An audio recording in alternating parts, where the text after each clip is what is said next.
Welcome to Dodgers Dogs. As part of the Dodgers Daily Network, Casey Porter here, joined by Coach Barikoff. Hey, we don't have anything to talk about. Clayton Kershaw is approaching the strikeout record. Tyler Glasnow made a rehab today. The Unicorn made his second start. Max Muncy went grand slam. The Dodgers won 2 out of 3. Just a regular weekend if you're a Dodgers fan, right, Coach? How are you, man? I'm wonderful, man. It's Sunday. I'm pumped. Dodgers are looking good. I guess the only negative is, as everybody knows me on social media, Kik&eacute Hernandez, best player in all of baseball, is struggling on the mound. I mean, I guess that's the breaking news, right? That would be your opening comment, Coach. That's awesome. I mean, a lot of cool stuff to talk about. I mean, a great week for the Dodgers. A great week, what do they end up? 17-10 against all these top-end teams. I think that's pretty good. And then took 2 of 3 from the Nats, and that's a great way to end the week. Man, you've been in the coaching world for a million years. I can say that because you and I are about the same age, so I'm saying that about myself when I say that about you. So is there any concern here? You know, the Dodgers, they look dead in the water. I mean, they're getting no hit through, 4 today? And then Ha-Seong Kim got that thing busted out, and the Dodgers pulled out a big old can of whoop-ass after that. But they looked a little bit flat. They lost yesterday. Friday was a tight game. Nats aren't a good team. Any concern at the stretch coming up? Yes, you're not playing a team with a winning record until July 4th, but that the focus won't be there because it's been such a hard stretch of emotional games?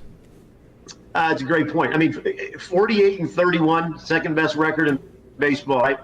I think there's time. I mean, it's hard to play the Nats after you play the Padres, right? Yes. That was such an emotional series. I mean, you listened to the broadcast of Joe and Eric, and they were exhausted from the series. There was just a different vibe in the stadium when San Diego came in and then when the Nats come in. I noticed it on the first pitch. It was quiet. I mean, it was like dead quiet. But, no, I'm not concerned. They took 2 out of 3, and I've always been a believer in baseball. You take 2 out of the 3 in every series, you're going to win a World Series. Dodgers have the second best record in baseball. They have a depleted pitching staff. I think there's a lot to be excited about with the way things are going. That's just my take on it. I just the negativity. It's baseball. You're not going to go 117 and whatever. I'm not good at math. They're playing good baseball. Like, come on, Dodger fans. Let's relax and enjoy what we have. Yeah. We have a comment here from Cole. I wonder how many runs today aren't scored if the umpire didn't miss so many pitches for both sides. Brings me back, Coach. You worked in the Oklahoma City booth. Let's just address that question. Hey, Austin, how you doing, man? Good to have you in the. He called us studs, Coach. That's a line straight from you right there, Coach. That's fantastic. Yeah, but that brings us right into you. I've seen it. You've seen it. The challenge system absolutely works. Hunter Fiducia, by the way, in the last 2 days, the catcher for Oklahoma City, he has challenged 5 pitches for his pitchers, and he is 5 for 5. He has gotten 5 overturns for his pitchers. If you're a pitcher, you'd love Hunter Fiducia, wouldn't you? Yeah, so, Austin, you're a stud. But anyways, Hunter Fiducia is really good with that. Dalton Rushing was not. I remember that was the joke in the press box.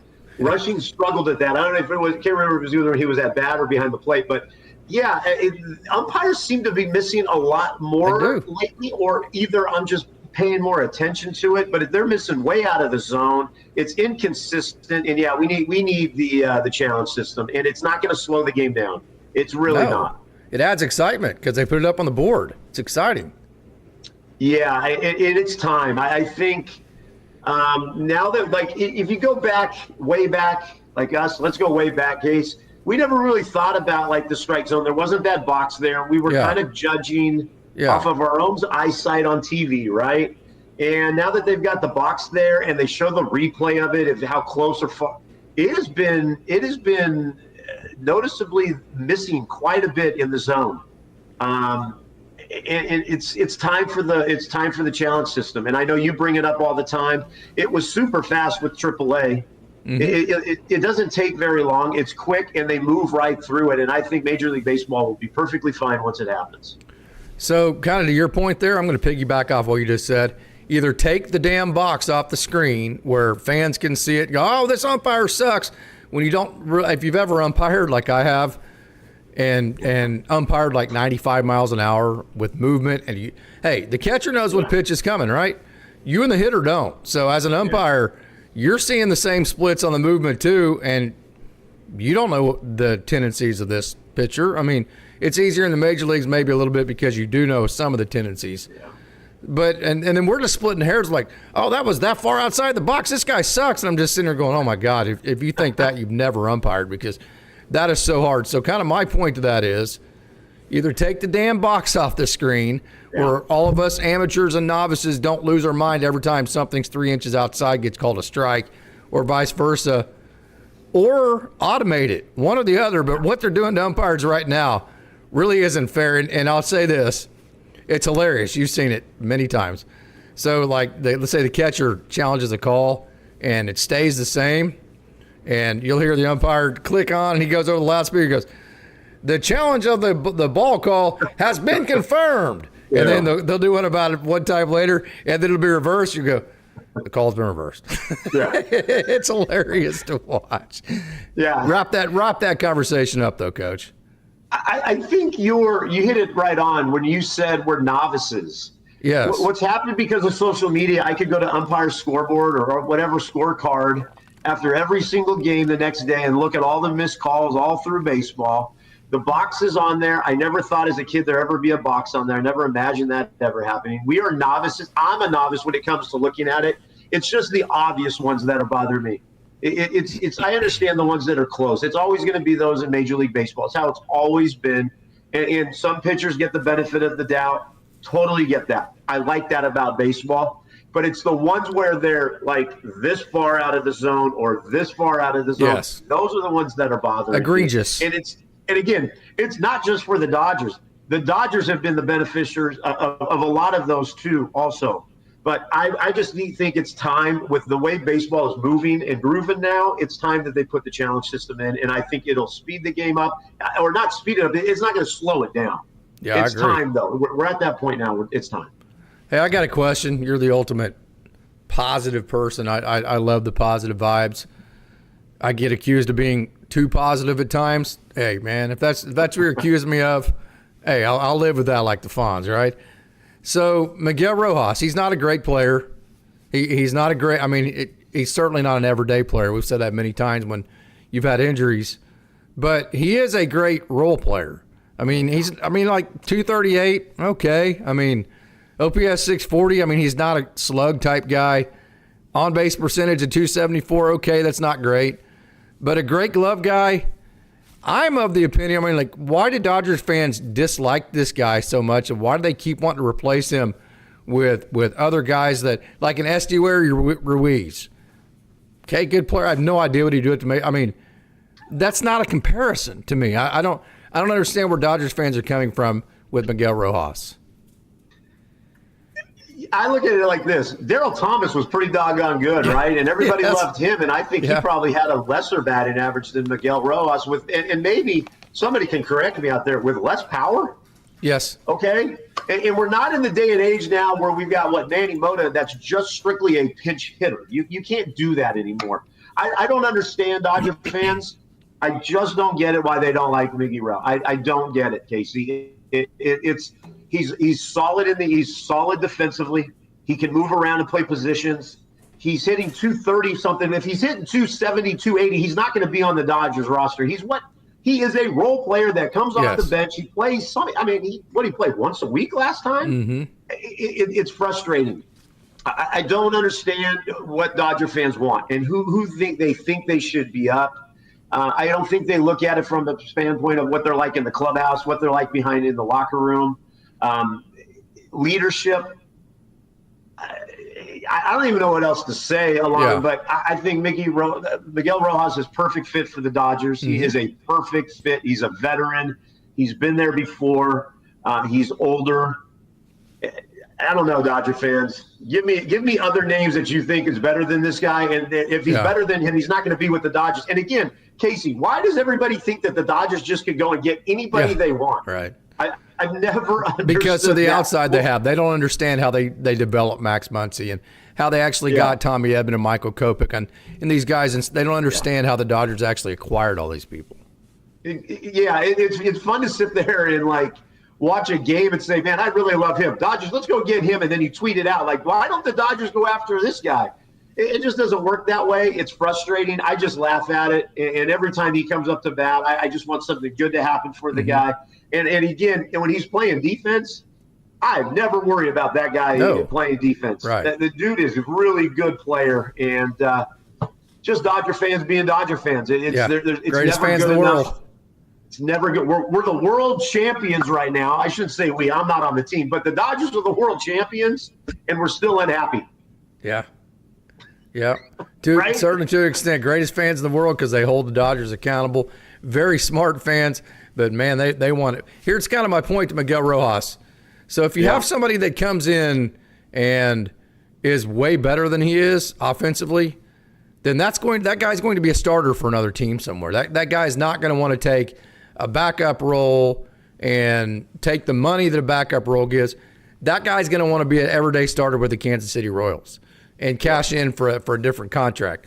So for the type of guy that you can afford for that situation, for all the things you put into the equation, then here's the big one. The reason why Austin Barnes got let go is because the Dodgers had somebody ready to take his spot as far as from AAA Oklahoma City. The Dodgers don't have any, maybe Alex Freeland, but we've never seen Alex Freeland at the AAA level. Okay, I mean, we hadn't seen Dalton Rushing either. But still, Alex Freeland at this point is different than Dalton Rushing in the sense that you said it last week. There is nothing left for Dalton Rushing to do at the AAA level. Yeah. I still think there's a lot of things for Alex Freeland to accomplish in AAA, like the bat and ball skills and those kinds of deals. So I think the Alex Freeland, Dalton Rushing thing's totally different. So I look at it from that perspective. I mean, where I'm wrong there? No, that's exactly right. No, totally. I mean, you look up and down through the Dodgers system. There's no one ready to there's no one to replace Miguel Rojas with. No. Like if that's going to be my negative take, I don't know who you replace Miguel Rojas with if you want to get rid of him so bad. Yeah. And then let's just be the typical Dodger social media keyboard warriors, right? Okay, let's bring up Alex Freeland.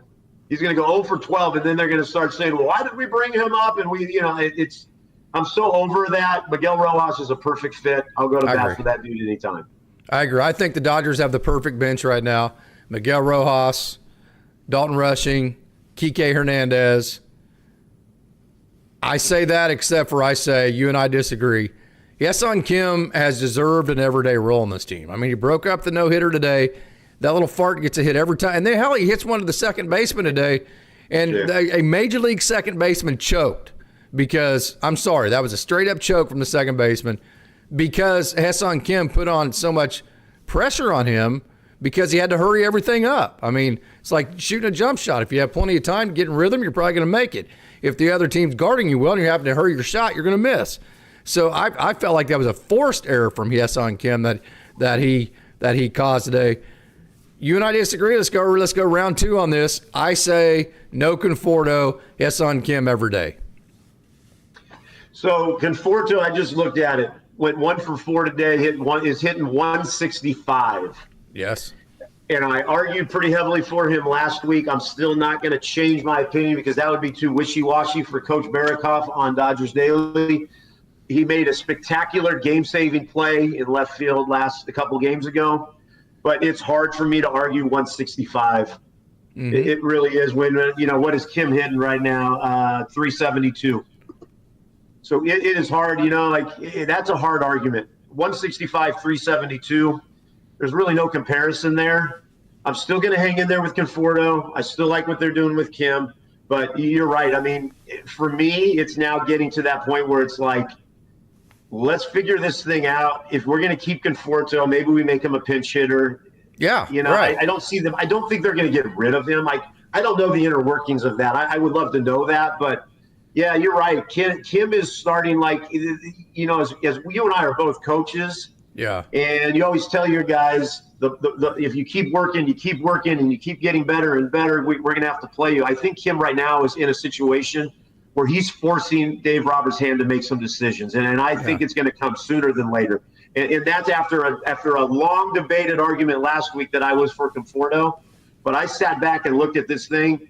the dude is getting it done day after day. It's time, and I hope what happens is he keeps forcing Dave Roberts' hand to make that decision. I hope it becomes a tough decision for Dave Roberts, and that's a good thing for Dodgers. Just like he forced the Dodgers' hands to actually put him on the major league roster and leave him there. I mean, I think he forced that way on. So I'm all about Kim playing every day, figure out the defense from there. And hey, we talked about the Dodgers having the perfect bench right now. You know, Kike Hernandez, who, by the way, probably the most negative thing about this whole maybe the last 2 weeks is that Kike's pitching like crap right now, Coach. You got to shoot a tweet to Kike and tag him and tell him, hey, bro, this is unacceptable the way you're going to the mound right now. That little ephus pitch or whatever he's throwing, hey, we got to figure something out, Kike. Can you tweet him and tag him and figure something out here, Coach? Yeah, I'm the dude's biggest fan. I tag him and everything. I can never get just a retweet from him back. I mean, come on now. It hasn't worked. I mean, his ERA has got to be exploding. I don't even want to look at it. I've got it right here. Do I even want to look at it? Oh, holy, 15.19. Holy, woo. How are you going to defend that one, Coach? I can't defend that one. He's still the best player in baseball, though. He does what's ever asked of him. Yeah. You know what I mean? He does what is ever asked of him. But yeah, back to Kim. I will go on record to say I thought he should have. I thought it was a too early call up. I thought he was going to be sent back down quickly. I did too. I think from a positive standpoint is he's proved us wrong or proved me wrong. And me too. He is going to be up for a long time unless he just goes through some major slump. But I love that he's forcing Dave Roberts' hand. I love that he's making him have to make a decision on this.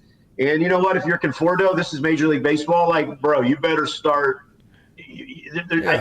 I don't want to say a sense of urgency because he's probably past that point right now. I'm sure he's feeling it more than anybody else in the world. I think Oral Hershiser or Eric Karros said, as much as the fans get upset, those are the dudes that are living it and having to go home and think about it and go and get there every day. So I'm still pulling for the guy. He's a human being. I'm pulling for this guy.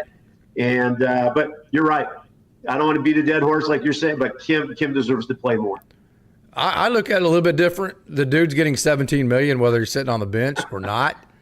Give me $17 million, and I'll dig ditches with manure in it all day long. I don't care. I mean, I have no sympathy for guys making $17 million on a shotgun contract where, I mean, it's transactional. We're paying you $17 million to come in and do a job. If you're not doing the job, hey, how about this? I'm going to pay you $17 million to come do a job. And if you don't do the job, I'm still going to pay you $17 million. I'm not going to feel sorry for you at that point. And here's the last deal with Michael Conforto. That's not to the personal side. That's to the business side. Sure. There's no versatility. I mean, it's like so here's a couple more points. No versatility, so it pins the Dodgers into having certain defensive rotations that leave them without decisions. And then also, here's probably the one part that you have. Kike's probably a good pinch hitter, yes. But how about having Kike Hernandez as the right-handed pinch hitter, Michael Conforto as the left-handed pinch hitter, and then Miguel Rojas can come in to play the defense after Michael Conforto pinch hits. And then you still have the rookie and Dalton rushing. I mean, that right there is as good of a bench in terms of comparing it to the rest of the major leagues as your starting lineup is. That's a perfect bench to me. You hit on something that really made me think, versatility, and that's what the Dodgers are known for. Conforto gives you zero versatility. He is a one-position guy, right? I mean, what else does he play? Left field? That's it. That's the problem, man. That's a great point. That's a great point that I guess I haven't thought about. So what we would do, would we slide Tito over? Or Andy, whatever, or whoever. You can put Andy in left and Tommy in center, Hesson Kim at second base, and Teo in right. I would prefer Teo to slide over to left. Sorry, Teo. I love you, brother. You've been a great Dodger. Andy Pages is a better defensive player than you are. So I don't care about the seniority. I want to win another damn World Series, okay? I want the meritocracy, not the country club. Yeah. So I love the fact you've mentored Andy. I love the fact that you have this wonderful personality and you've done all these great things that to make Dodgers fans love you. I love the production you've given the Dodgers. Point blank, Andy Pages is a better outfielder than you. So you go to left, Andy goes to right, which makes his arm even that much more valuable. Tommy Edman goes to center. Hesson Kim goes to second base. Now you have you have Kike Hernandez as your right-handed pinch hitter who can stay in the game wherever he needs, or Michael Conforto as your left-handed pinch hitter who then you can replace him with Miguel Rojas or whoever you want. Then you still have Dalton rushing. So that's the way that I evaluate the Teo and Andy deal. Am I being a little bit too harsh, and does he deserve more seniority than that? No, I don't think so. And I bet you, I mean, again, we're not inside the Dodger dugout. We're not in Dave Roberts' office. I bet you Teo would be perfectly fine doing that as long as he's playing. Yeah. That might be the move they make. Who knows what they're going to do? This could be like, let's get through the All-Star break and let's make that move. I don't know. I don't know what they're doing, but your points are great. I have no argument against them right now. I looked at it, 165.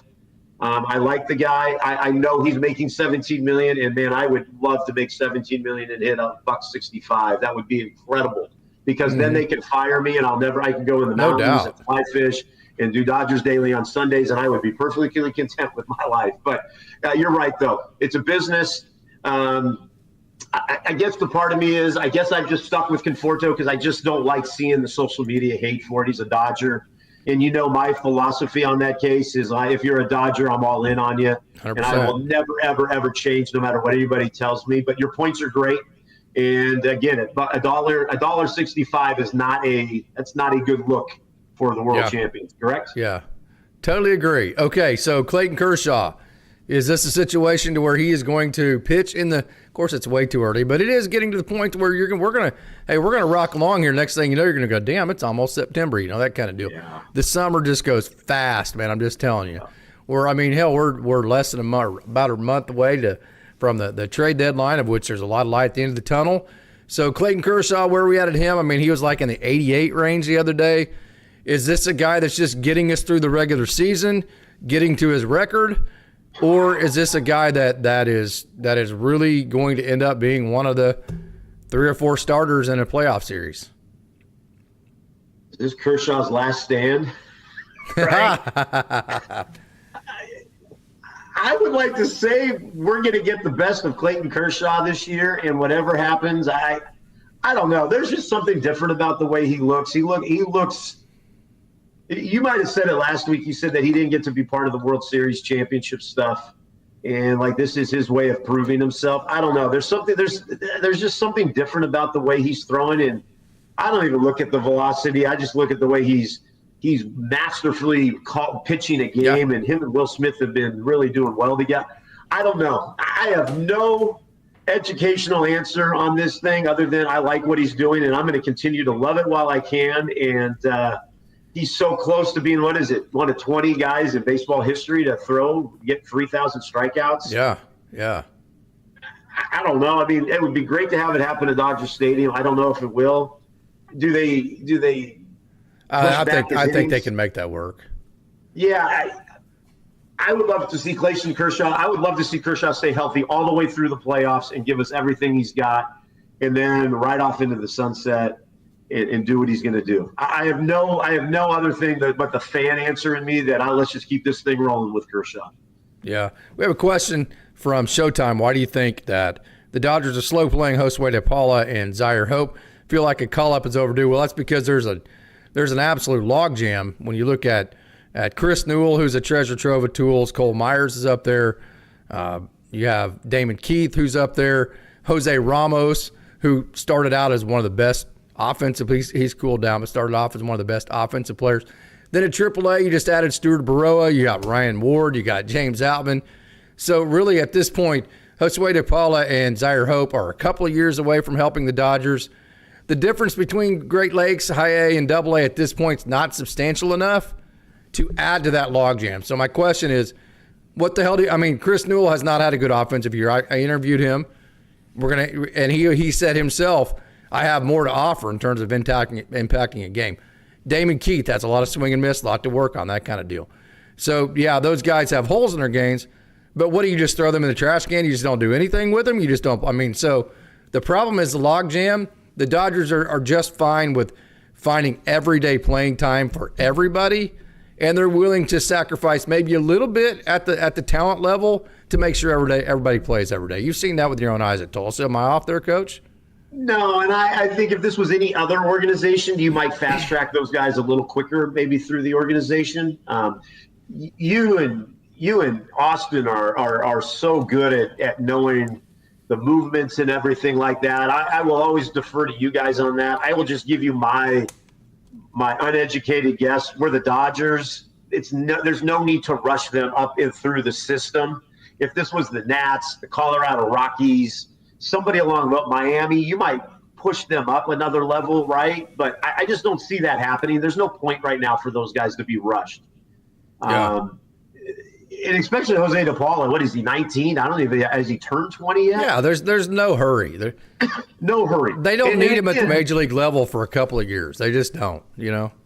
Yeah, I don't see, again, if it was maybe a different organization, you might move them a little bit quicker, but not with the Dodgers. I think the Dodgers are going to slow play these guys, and they're just going to be perfectly fine.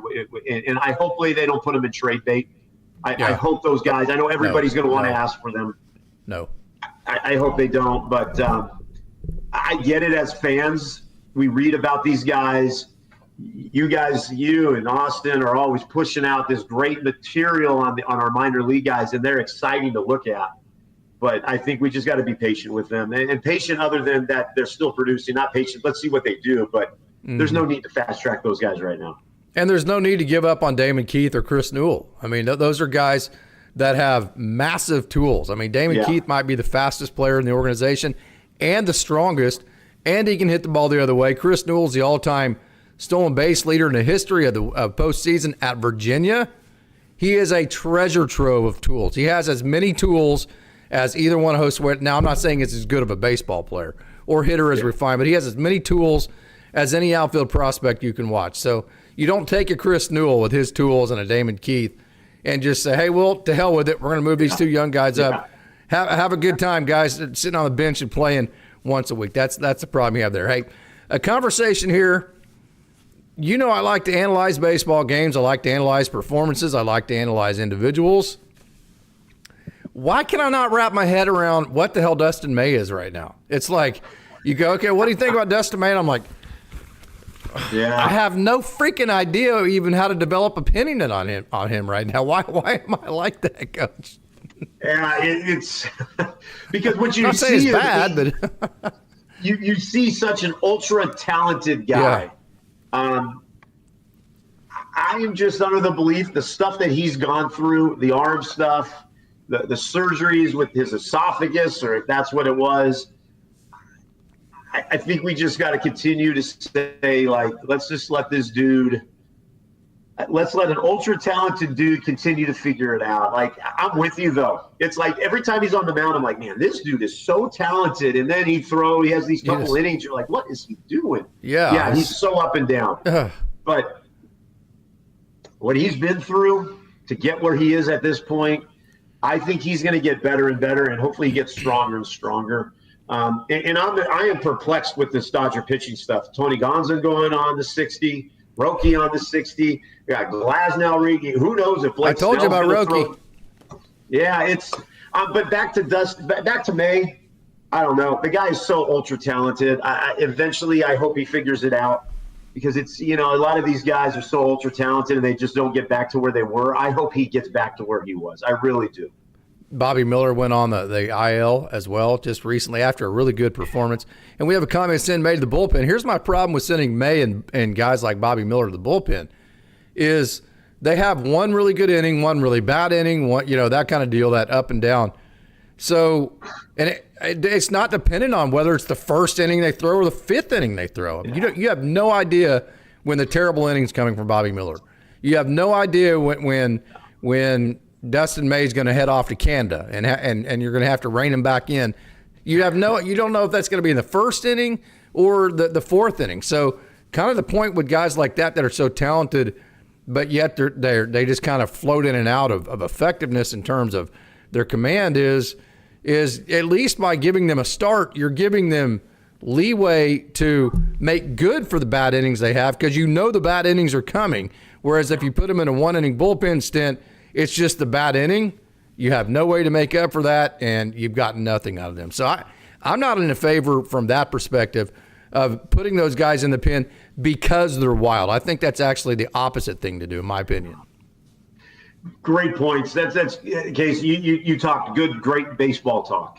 My talk is from the fan perspective. Yeah. Yes. And every time that guy goes out there, I'm like, this kid is so talented. Yes. I hope he figures it out today. Yeah. I hope today. Like I listened to, Eric Carroll's brought up some really good stuff the last couple of days about things you could be in the dugout or in the on deck circle, and one little swing and in your mind it clicks. I finally got it. Or one little drive that you drive it to right field and the guy catches, but you come back. And he talked about this where, man, I figured it out.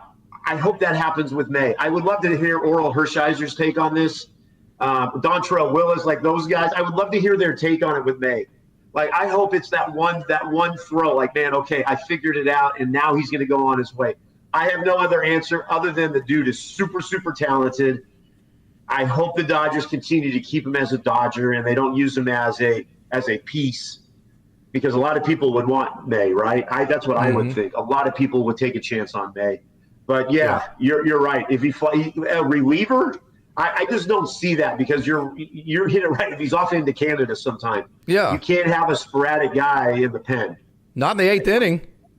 No, especially not in the eighth inning, right? We've already got that guy in Kopech, right? We don't need another one. Yeah. There you go. There you go. Oh, shoot.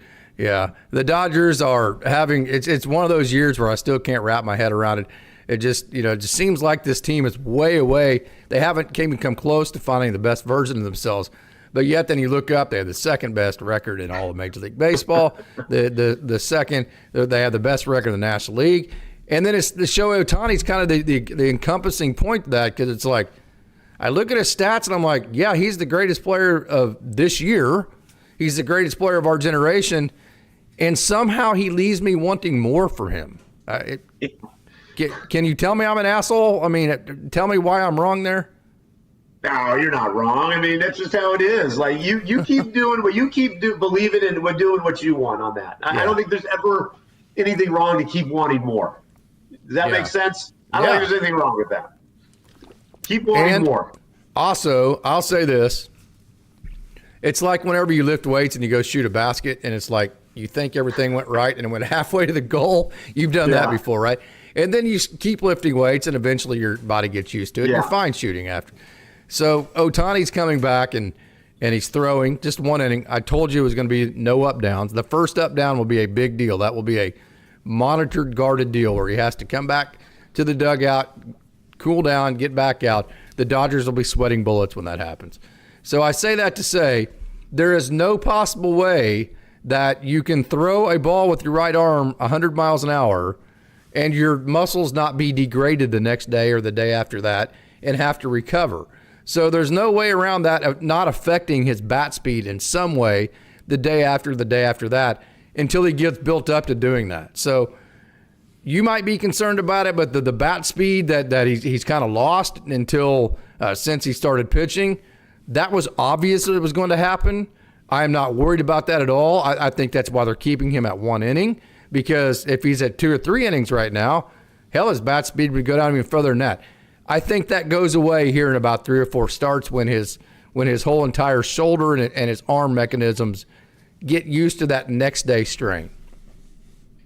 Yes, I agree. And I'm going to shoot a question back at you, because what you said was great. If he goes 3, 4, 5 innings, do you actually rest him the next day out of the DH role? I do. I 100% do. I let Dalton Rushing have that, or Freddie Freeman or somebody.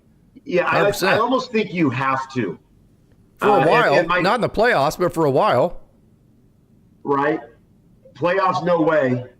Regular season, the last thing you want is him overextending, getting himself worn down, where he's taken away from his pitching, taken away from his hitting. And it's like there's a fine line in there with him, but I think you eventually, a day after, if he's going to throw 4 or 5, you've got to give him a day off. And I know that 100%. Shohei does what Shohei wants, right? That's what the rumor is. But I think you've got to rest him. You do not need this guy getting fatigued going into the playoffs. And, as a coach, Casey, when you're fatigued, that's when injuries start happening. 100%. And that's not what we need. No. We do not need that with this. That still scares me right now with him throwing. I love it, but it scares me. What a great point you made there, Coach. I hope that didn't slip by the fans. I'm going to repeat it. Jack of all trades, master of none. That's what you're hoping doesn't happen with a guy like Shohei Otani as he starts pitching.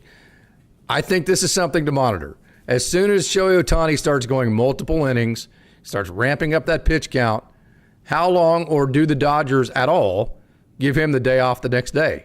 I think that's a really interesting idea. I'm not saying they will. I'm saying I would. Okay, especially with the lead the Dodgers have. I think that's interesting to see what the Dodgers will do there. That's going to be must-see TV, correct? It is. I mean, that's how I look at it. Dodgers fans are going to lose their freaking minds if he sits out the day after he pitches. I'm just telling you. For good reason. I don't mean that bad. And I'll probably put my phone off and not look at social media. I get into those rabbit holes going down, looking at all the Dodger accounts out there, but I think they have to. I just don't. You don't not need Shohei Otani fatigue going into the playoffs. And I get it. If the Dodgers can win their division or whatever, they get the bye. But you can't rely on that. You just can't rely on it. It's baseball. It's too unpredictable. I'm going to say this. I don't disagree with putting a position player into pitch because you're trying to save arms. You have 162 to manage.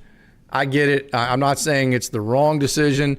I turn it off immediately when a position player comes into pitch. I think I personally think Kike Hernandez makes a mockery out of it whenever if you have a position, just go out there and throw the damn ball and get out of the inning and do it like every other pitcher does. I don't need a batting helmet and, hey, look at me and, hey, isn't this cool? I don't need the Savannah Bananas playing baseball. If I want to go watch them, I'll go. I love the Bananas. Don't get me wrong. They're the only time Oklahoma City will sell out all summer. They're awesome. I don't mean that as shade, but I'll say this: I mean, did you think Kike should have came in today? Where are you? I mean, this isn't like a big deal or anything, but it is. It's just I don't like it. I personally, maybe I'm wrong, but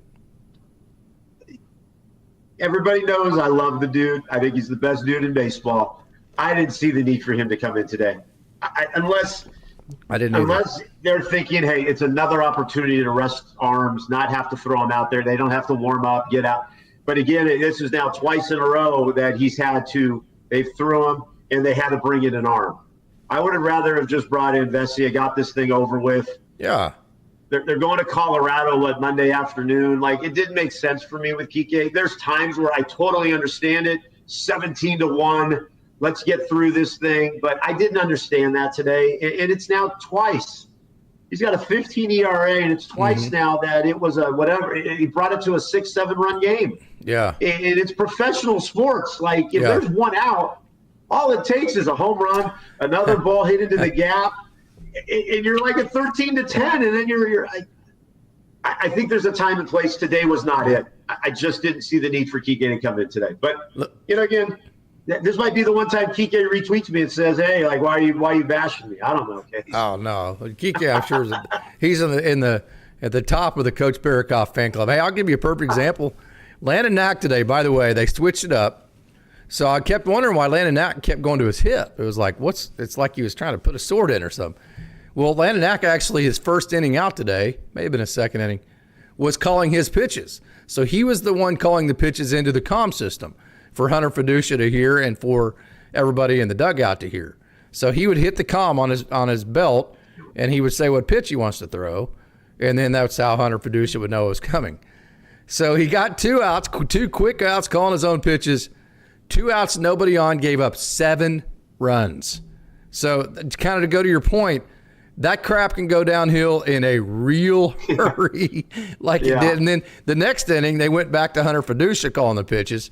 Blanks. I mean, Landon Knack was perfectly fine. So maybe that was the lesson there. Hey, let Hunter Fiducia do his job. But, yeah, that goes to your point there. This is professional baseball. It's professional hitters. The game is never over, right? I mean, there are certain times, but I'm with you on today's outing. Yeah, I didn't like it. But, again, I don't turn it when Kike comes in. I watch it. I think it's phenomenal. I think it's great entertainment. But I totally get your point, but I don't know. Today just didn't seem warranted. It just didn't. With the day off, with the day off on Monday, it didn't seem needed. Yeah. Okay. So I've said many times, and whenever Dalton Rushing got the call up, we said very all of us said very clearly, Dalton Rushing is not coming up to be a starter. Dalton Rushing is coming up to make sure that he can play enough to bring out the best version of Will Smith. And I meant from a physical perspective. It's very demanding to catch every day. So Dalton Rushing needs to take 2 or 3 of those days a week off of Will Smith to keep him fresh. We want the Will Smith we have now. Yeah. And you're seeing Will Smith going deeper. I mean, usually it's like the end of May and he starts going down. So he's getting deeper into the season this year with the great offense than he ever has. And I attribute Dalton Rushing to that. One thing that I haven't really discussed, or we haven't discussed, that I think is a real thing, Dalton Rushing is really freaking good, and it's not hard. I mean, it's easy to tell how good Dalton Rushing is, and it's going to be. And I think if you're Will Smith, you're like, I better keep my shit together. This young buck's going to take my job. I think part of that friendly competition has been really good for Will Smith too. Well, I mean, he went to bat yesterday, leading all of the National League in hitting. I mean, I don't know where that sits now, but I think he knows. I don't know. I'm just guessing. Austin Barnes, he's been around forever. He was older. Now all of a sudden you've got this young hot prospect. Yeah. Super talented, sitting behind you. Not that Will Smith is thinking, oh my gosh, he's going to take my position, but I think it's given him a little bit of motivation. Like, this guy's young and hungry. Yeah. And it's paying off. Will Smith is playing some of his best baseball. I like it. Dalton Rushing is super, super talented. I love – we talked about this last week. He's right where he needs to be. He's getting a high level of education going into how to plan a game. But I think it's motivated Will Smith. And I would love to hear Will Smith's take on it. So, Will Smith, if you're listening, let's get you on. Let's ask him that question. Yeah, and be honest about it, yeah. Yeah, I think it's motivated him a little bit. Yeah. I don't know if there's no fear from him. I think it's Coach Barnes was no threat to him. Barnes was no threat. None. Yeah. None. I don't think Dalton Rushing's a threat. I think he's more of a threat that, like, this dude is a young top prospect, and Will Smith's probably thinking, gosh, I was that guy at one time also. So absolutely. I wish you and I could know the inner workings of what goes on inside the clubhouse. Yeah. The things that are being said, but I like the way Will Smith is playing. He looks energized, and Dalton Rushing is a top-notch player, man. He's going to be really good for the Dodgers for a long time. Did you see him look up at Manny like, you better stop that crap. I'm getting ready to kick your ass. I promise you that's what Dalton Rushing was thinking. And then I'm telling you, he looked at Robo, after Robo. Well, let's see. No, who was it pitching? I can't remember. It was a right-hander because he threw 2 sliders away. Whoever it was. They came up and in, and Dalton Rushing is like, yeah, we came up and in your ass, and if you want to keep whining about it, I'm going to kick your ass. And then he set up the 2 sliders away and then threw the ball to third baseman like, you're out. We knew that was coming. Sit your ass down, Manny Machado. I'm just telling you, that's how Dalton Rushing thinks. That's why he has to stay at catcher. However they figured out, that's why he has to stay on the Dodgers. Yeah. That sequence right there was fantastic. But let's have round 2. We had it last week. We've already had another round 2 to begin with today with Michael Conforto. That's one thing I love about you, Coach. You just want things to work. You don't care if you're right or if I'm right, whatever. You're certainly not against changing your mind to make something work. Mookie Betts, we know the defense is good enough at shortstop. Last 7 games, 143. Last 15 games, 203. Last 30 games, 242, with a slug of, in the last 7 games, just 179. Okay, round 2, man. You know where I'm at on this.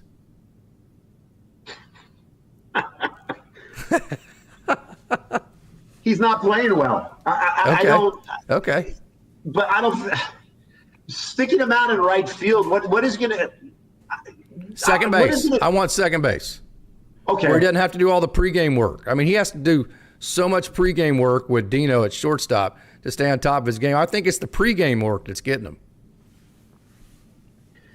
I'm going to say this. I think he's just not playing well. I don't think it has anything to do with where he's playing right now. Okay. He's not playing well.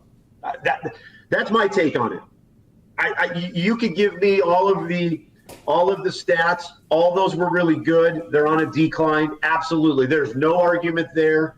But what happens if he was in right field I know you're saying second base. If he's in right field having the same thing going on, we would be saying this. He's not playing well. Yeah. He's getting older, bat speed, yeah. It's professional sports. He's not playing well at the moment. And I guess I'm just still a believer in him at short, and I guess my argument is still going to be I think he's playing really well there.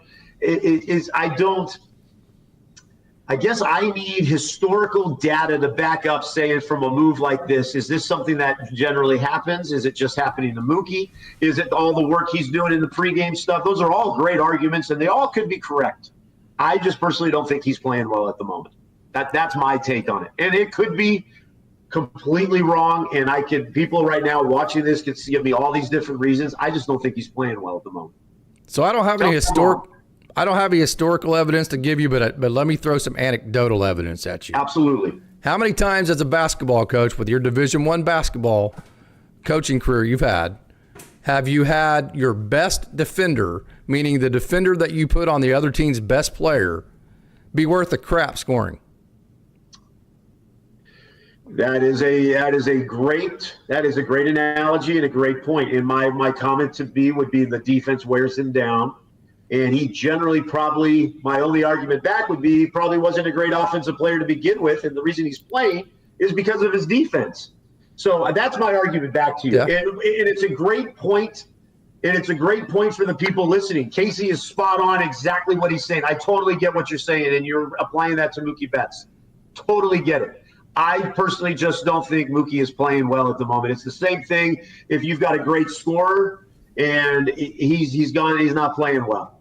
But I could be wrong. Again, everybody knows me. I'm Mr. Positivity. I like Mookie at shortstop. If that's where the Dodgers want to play him, I'm all in. Yeah. We have the comment of the day for a wonderful moderator, CNAV. Coach, this is going to be right up your alley. Oh, here we go. Right up your alley. You're going to like. Matter of fact, you're going to laugh about this probably tomorrow at coffee. CNAV says that Mookie Betts is popping up like Willie Mays Hayes. He should do some push-ups after every pop-up, trying to pull breaking balls. That's elite, Coach. That's an elite comment. So what he's saying is Mookie's going to be just ripped and totally super strong because everything he's doing it seems like it's a lazy pop fly, right? It is. Phenomenal comment.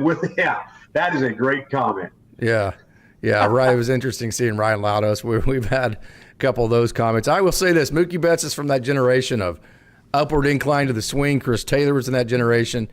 That generation of upward incline guys. It's fine while you have all your perfect faculties and you're 27 years old or whatever. But when you lose a step, you lose some bat speed, your eyes aren't quite whatever it may be. As you get a little bit older, that upward incline can go down real fast. And we've seen that with a whole bunch of different guys, not on the Dodgers. So I do worry about that with Mookie Betts. But, hey, what I want to do right now, Coach, is I want to get to, and they're seeing it. Let me actually put on I've got the virtual camera already on, so let me put it on for you right here. You're seeing it right there. So I was there today. Hey, there is a lot of light at the end of the tunnel. Tyler Glasnow. So this is him. This is me taking this video about 5 feet away from Tyler Glasnow. That's KW, by the way, the bullpen catcher. What an awesome dude. Guys like that are so valuable to an organization. But you got to see his heavy ball work, some flat work. His bullpen fastball today for Tyler Glasnow reached 98. It was consistently hitting 97, and it continued to climb. He pitched 2 innings. He was throwing harder in the second inning than he did the first. His cutter was consistently over 90, but that right there, what you're going to see is he left a lot of fastballs up in the zone. He walked 3 guys in the second inning, and he pulled about 5 or 6 cutters, but then he threw two or three. See how he pulled that cutter? But then he landed about 2 or 3. Really, see, he's pulling that cutter. That was a strike there, but he's pulling a little bit too much. So it was not perfect in any way, shape, or form. Matter of fact, there was times where it wasn't even good. I mean, if you saw it with your own eyes, you're like, damn, Tyler, come on, man. But still, it got through 2 innings, hit 98, scoreless, and, hey, he's that much closer to being with the Dodgers. He is a big dude. So exciting to have Tyler Glasnow back. You enjoying the video there, Coach? The video's great because one, it's back home, so I get to see get to see the fellas. 98, and you know what? It's another arm that is getting ready to come back to the Dodgers, and this is exciting to see. I know you and I talked that he threw a lot of balls, and I don't know, is that just something that it's going to take him some time to work through being back on the mound in a competitive setting? I don't know. Yeah. I like that he's touching 98. I like that. We're getting to see him. He's getting close, right? That's a good sign. And he looks great in a Comet uniform. Gosh, those uniforms look good, right? Aren't they sweet? Yeah. Yeah, I'll say this. It was the same two mistakes over and over. It was the fastball up. It was the cutter, which actually shapes as a slider. I think he adds and subtracts to it. But it was the cutter that he kept pulling. So it was literally the exact same two mistakes he was making all day to throw all of his balls. So I don't know. We never know what the actual – and then we didn't get to do a post-game like we did with Clayton Kershaw. I was going to ask him about that in terms of what was the actual focus, and were you just trying to get the feel back for things, or, because he was only fastball cutter today. And so I got to think that was a specific plan, of which we don't have the behind the scenes too. But I think Tyler Glasnow will be somewhat frustrated by the way he threw today, but yet excited. I think things felt good for him. And I'll say another thing. It was hotter than blue blazes today, and it's humid in Oklahoma right now, and it's hard to grip the ball when it's like that. And so I would think that probably played a factor for him too. So how excited are you about – see right there, he checked his hand. How excited are you about Tyler Glasnow? Well, first off, you guys are dealing with the heat. It was 54 degrees in Portland and rain. Oh, Lord. I'd rather have it hot, personally. Okay. Let's get back to the real talk here. How excited am I about Glasnow? I am incredibly excited. This is really good news. I mean, I think as Dodger fans, I think we all could say we are frustrated that he is not thrown enough innings, and he seems to always be on the injured list, right? And Ryan Pepio's approaching 3 with his ERA right now. I figured you were going to bring that thing up, so I'm glad you did. This is exciting because I think if there's one frustration, it's this guy. I'm a big fan of him, but we need him to throw, right? We need him to pitch. And this is exciting that he's going to get this just shows you that he's closer to returning. This is great footage, though, Case. That's the cool thing about Oklahoma City. You can go right behind the bullpen and stand right over there and get a really good shot at these guys. Yeah, and it's daytime, so it worked out really well there. Okay, so as we continue on our conversation, we are going to talk about Emmet Sheehan threw a bullpen today. I had a chance to talk to him for about 5 minutes, and then interviewed him after we talked for a little while. Hadn't caught up with him. I hadn't seen him in probably for a couple of years. He remembered me and all that kind of thing, and so had a good conversation. And I asked him, I said, hey, you go up and you do well, and then you get sent back down. Can we talk about the reasons for that? And he's like, sure, no problem. He goes, I'm just going to repeat exactly what Dave said. So I thought that was kind of funny for Emmet. So that's coming up this week. And released James Outman today. Also got Jackson Ferris for an interview. Got Chris Newell. Got Noah Miller. So we've got all sorts of stuff releasing this week. Mark Watkins went to Rancho. How about this, Coach? On Friday evening, we had boots on the ground in Rancho with Mark Watkins. We had boots on the ground with me in Tulsa. We had boots on the ground in Great Lakes with Austin. And then, we always have people in Oklahoma City watching these games that we can call or text anytime we want. How about that for boots on the ground for Dodgers Daily, huh? That's pretty good, isn't it? Listen, it's incredible. I'll tell you the cool thing is at least is it involved in the group chat, the text messages, and the information that flies back and forth. Austin's incredible. The dude's just an encyclopedia of knowledge in terms of stuff. Mark has been just killing it out there in California. I love listening to talk, and how exciting was it to see his text messages and the excitement that he had coming back with his Dodgers Daily hat on. Oh yeah. You were in Tulsa. It's great. I mean, this is why, you always say we might not have the most viewers, but we've got the most educated fans in terms of the Dodger fan base. And this is why, because of what you guys do. I just happen to be a fan that watches every Dodger game, and I give my take on it. But you guys are doing a great job. That's so cool that we have 3-4 people out and about. And then we're seeing Emmet Sheehan throwing right here. I can't wait to hear your interview with him. Yeah. I'm so excited. Cool. That's Outman right there, by the way. There's Outman. Yeah. Outman's playing well, too. I'm surprised I guess that's going to be on your segment. Outman is playing well. Yeah. Well, I mean, every time I post about him, I get just, oh, he sucks. So it just, unless it's something that just will, unless it has a bug repellent the performance does, then I almost stayed away from it because it's just. But so we have a question here that, hey, do you think that Emmet Sheehan should have been sent down? That's Bobby Miller in the background, by the way, who's going on the IL. You can see him standing up there. But I thought it looked familiar. Yeah, but anyways, so this is cool. Let me say this first. That's Chris Oakey. You just saw James Outman a minute ago. That's the bullpen catcher, K-Dub, that I was telling you about a minute ago, who does so many great things for AAA Oklahoma City. So you see Chris Oakey right here. What he's doing is he's standing in like he's a live hitter for Emmet Sheehan to give a live hitter to look at, and then he's actually giving Emmet Sheehan the visuals of what his pitches look like. So Sheehan's like, hey, this was the so-and-so pitch. How did that one look? Hey, did this one look better? And Chris Oakey, being the veteran catcher that he is, Chris Oakey standing there evaluating the way the shapes of see right there, Sheehan's asking him, how'd that look? So they spent probably 15 minutes, Chris Oakey did, and Emmet Sheehan, with Oakey telling Sheehan how his shapes, his pitches looked. So you say, why, Ela Sheev always asked about Chris Oakey and that kind of deal. You want to know why Oklahoma City keeps around a veteran catcher guy like Chris Oakey?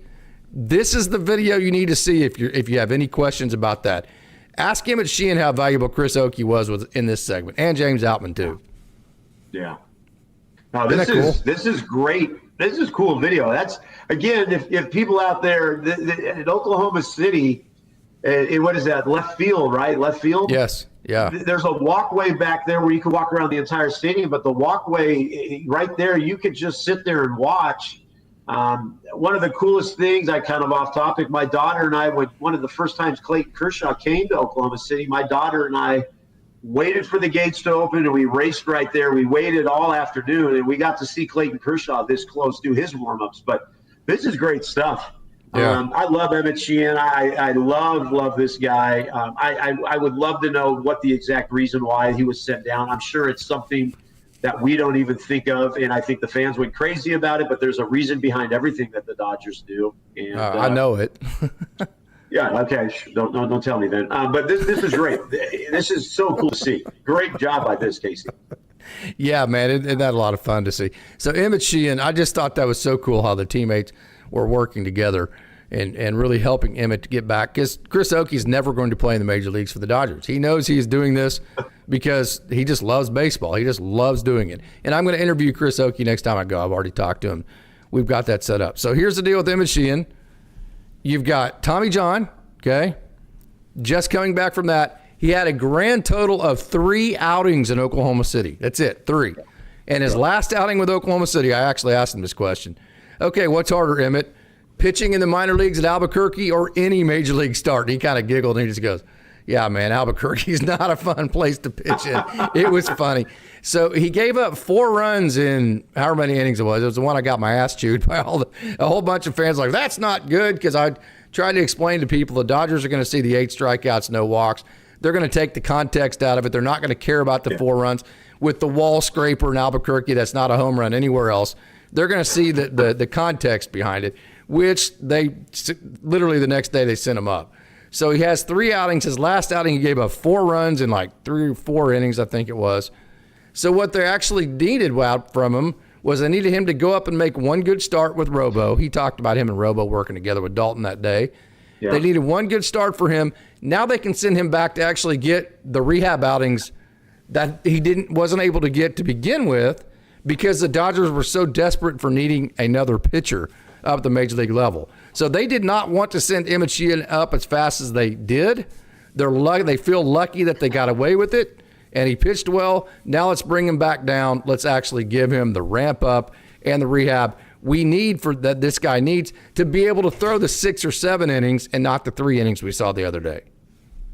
Well, there you go. All the conspiracy theorists out there and all the crazy, why did Dave Roberts do this and that? There you go. Perfectly. That's a great thing, and love it.